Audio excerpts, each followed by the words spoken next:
Hello, Village Church of East Atlanta. David Stansel here. We're going to continue our Bible study on the Psalms of Ascent, a long obedience in the same direction. We're going to dig into Psalm 123 as we continue following on this journey. God's people, these psalms that they sung together as they journeyed to Jerusalem. We're in Psalm 123, and today we're going to consider the topic of prayer. I think Psalm 123 teaches us how to pray, and I want to talk about that for a minute and give some prompts for you and your house groups during your time together. So let's listen to Psalm 123. You can open up your Bibles and listen as I read and read along with me. Psalm 123. To you I lift up my eyes, O you who are enthroned in the heavens. Behold, as the eyes of servants look to the hand of their master, as the eyes of a maidservant to the hands of her mistress, so our eyes look to the Lord our God, till he has mercy upon us. Have mercy upon us, O Lord, have mercy upon us, for we have had more than enough of contempt.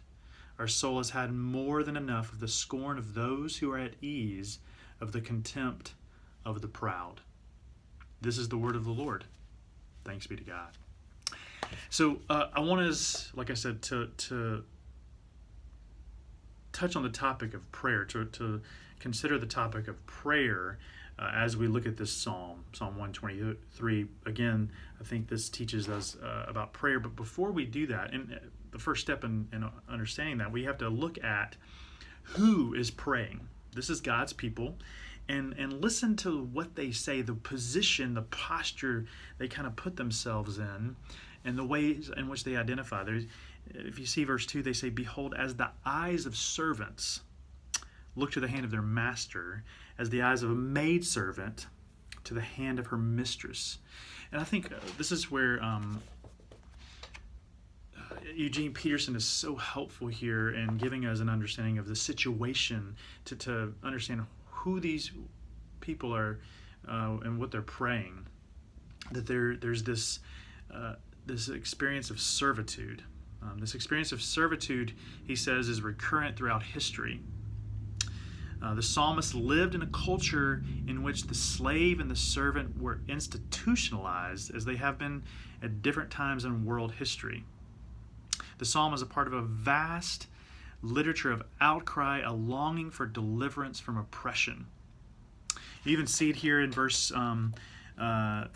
Our soul has had more than enough of the scorn of those who are at ease, of the contempt of the proud. And I love the way Eugene Peterson, in his translation, he says, this is the way he translates verse 4. He says, we've been kicked around long enough, kicked in the teeth by complacent rich men, kicked when we were down by arrogant brutes. So we don't actually know. Maybe this people who were singing this song were actually servants. That could have been the case. Maybe they weren't, but at least we know they were saying, this is what we feel like. We feel like servants who've been kicked around by their masters. We feel like servants who've been oppressed, and we are wanting freedom. And I want you to consider that for a moment, because this is something that, again, at least they were these people who were praying, God's people who were praying this and singing this, they put themselves in that position as someone who felt burdened, who felt oppressed, and who longed for freedom. And I want to ask you now, in what ways do you relate to that? Do you feel like you are burdened or oppressed, or that you long for freedom? And I want to even give you that prompt to talk to your house groups, to talk to one another about that. In what ways do you feel burdened right now? Do you feel like you can kind of relate to verse 4? Do you feel kicked in? So you can either take that time now to talk about it, or you can talk about it at the very end. If you feel free to pause me now if you'd like. But I'm going to continue on talking about ways in which we can cry out in the midst of our burdened, in the midst of the ways we feel contempt, we feel like that contempt is against us. This is verse 3 here.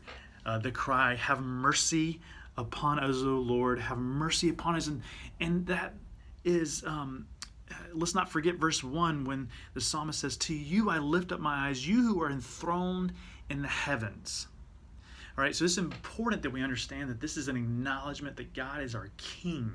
He is our King who we look to. And the cry is, God, you are our King, and we are asking you to show mercy.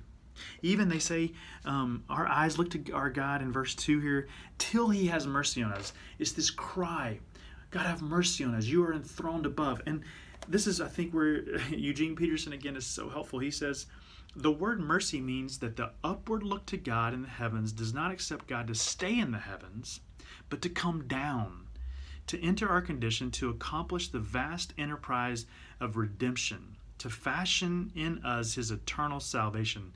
The root meaning is to stoop, to be inclined.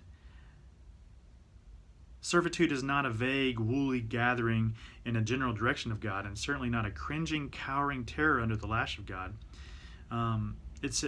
Servitude is specific in its expectation, and what is expected is mercy.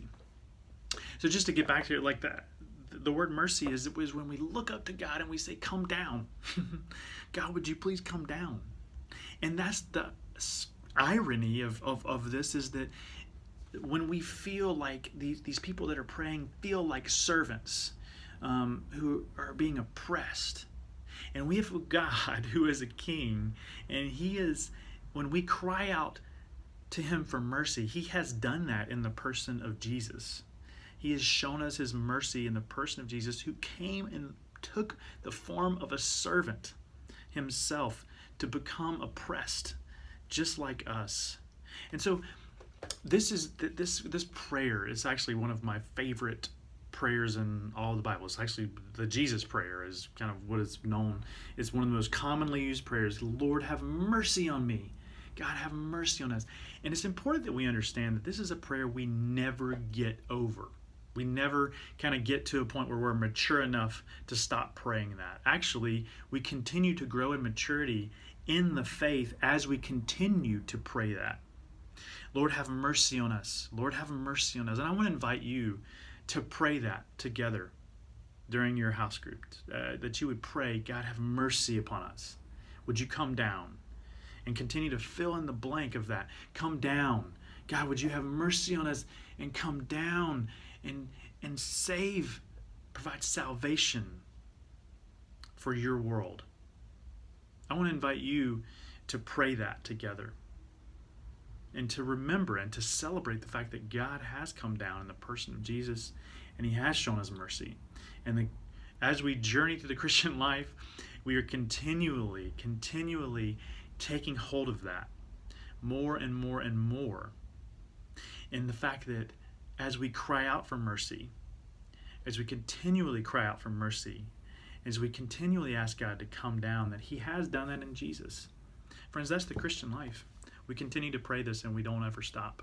And so I want to invite you to pray it now, to pray it together during your times and during your time together in your house groups. All right, friends. Well, blessings as you pray, and Godspeed.